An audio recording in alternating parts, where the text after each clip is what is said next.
বাপ দাদার আমলের জাতীয় সঙ্গীত কিংবা ভিন্ন কোনো দেশের ভিন্ন কোনো মানচিত্রের কিংবা যার জাতীয় সনদ জাতীয় নাগরিকত্ব বাংলাদেশের নেই তার লেখা কোনো গান জাতীয় সঙ্গীত আপনি কি মানেন বা আমি কি মানি, এটা নিয়ে আমরা চলুন আজকে আলোচনা করি।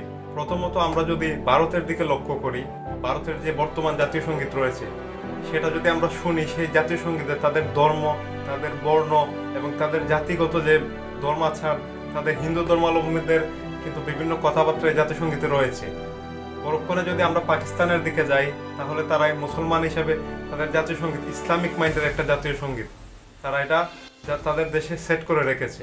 এবং পৃথিবীর বিভিন্ন দেশে তাদের ধর্মকে, আমরা যেহেতু মুসলমান, আমরা আমাদের ধর্ম আমাদের কাছে সবার আগে। পৃথিবীতে যতগুলো দেশ রয়েছে প্রত্যেকটা দেশ তাদের জাতীয় সঙ্গীতে তাদের ধর্ম বর্ণ সেটাকে ফুটিয়ে তুলেছে। কিন্তু দেখুন আমাদের বাংলাদেশের বর্তমান অবস্থাটা দেখুন, আমাদের যে এই জাতীয় সঙ্গীত যারা দিয়ে গেছে, জাতীয় সঙ্গীত যারা সিলেক্ট করে গেছে, তারা কি করেছে, যে লোকের বাংলাদেশের কোনো নাগরিকত্ব নেই, ভারতের লোক, আর তার লেখা গানটাই আমরা জাতীয় সঙ্গীত হিসেবে গ্রহণ করেছিলাম।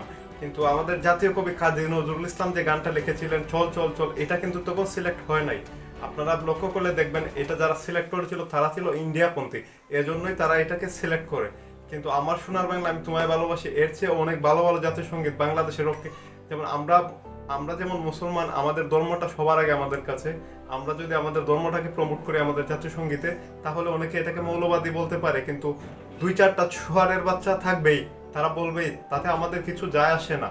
আমরা চাই যে এই জাতীয় সঙ্গীত আমাদের দেশের 92% মুসলমান, এখানে মুসলমানদেরকে প্রমোট করা হোক।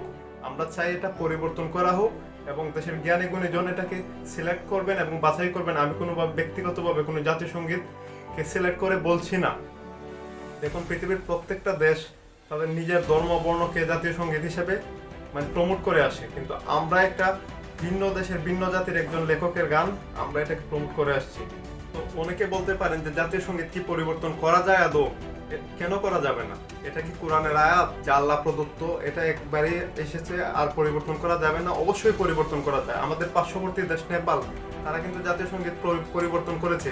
ইউরোপের সুনামধন্য দেশ জার্মানি, তারাও কিন্তু জাতীয় সঙ্গীত পরিবর্তন করেছে। পৃথিবীর অসংখ্য দেশ, আফগানিস্তান থেকে শুরু করে, তারা অসংখ্যবার জাতীয় সঙ্গীতকে পরিবর্তন করেছে।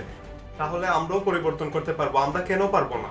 দুই চারটা শুয়ারের বাচ্চা যদি এটা নিয়ে নেগেটিভিটি ছড়াক, তাদেরকে আমাদের দেখার কোনো বিষয় নেই। আমরা চাই ছাত্র জনতা সবাই মিলে আমাদের এই জাতীয় সঙ্গীতটাকে পুনর্গঠন করা এবং সকলে বিশ্লেষকদের বিশ্লেষণ মেনে আমরা কাজ করতে চাই। এটা অনেক দিনের বাঙালিদের দাবি যে জাতীয় সঙ্গীতটাকে মডিফাই করা হোক, ভিন্ন কোনো কিছু আনা হোক, এখানে যেটাকে ধর্ম বর্ণ সব কিছুকে দেশটাকে প্রমোট করবে। জাতীয় সঙ্গীত হতে হবে এমন যেটা শোনার পর আপনার অন্তরে দেশপ্রেমটা বিকশিত হবে। এবং এর জন্যই আমার আজকের এই ভিডিওটা। আমরা যারা যারা এর পক্ষে রয়েছে চলুন ভিডিওটা সকলের কাছে শেয়ার করে দিন এবং আমার চ্যানেলটা সাবস্ক্রাইব করে পাশে থাকুন। ধন্যবাদ সবাইকে, আসসালামু আলাইকুম।